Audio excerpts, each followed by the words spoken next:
नमस्कार मैत्रिणींनो, आजची आपली रेसिपी आहे झटपट बनणारी बटाट्याची भाजी।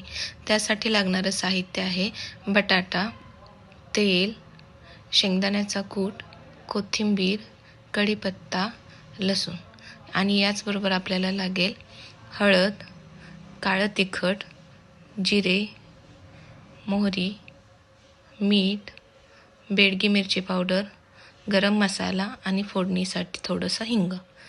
कढई गरम करून घेतलेली आहे, त्यात आपण घालूया थोडंसं तेल, अंदाजे 2 ते 3 चमचे। तेल गरम करून घेऊया। गरम तेल झाल्यावर त्याच्यामध्ये हिंग, मोहरी आणि जिरं घालूया। जिरं आणि मोहरी चांगली तडतडली की त्याच्यामध्ये घालूया कढीपत्ता आणि लसूण, ठेचलेला लसूण। हे सगळं परतून घेऊया।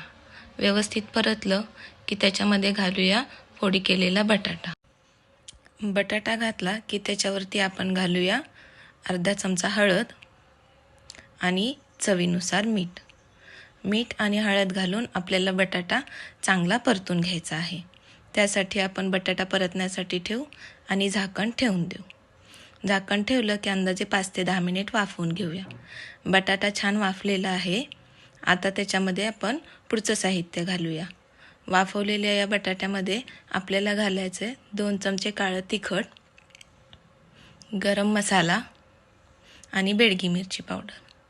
हे सगळं साहित्य घालायचं आणि बटाटा परत आपण वाफवून घेऊया 5 मिनिटासाठी। आता आपण झाकण काढूयात आणि बघा बटाटा व्यवस्थित शिजलेला आहे। शिजलेल्या या बटाट्यावरती बारीक चिरलेली कोथिंबीर घालूया, थोडा शेंगदाण्याचा कूट घालूया आणि व्यवस्थित मिक्स करून घेऊया।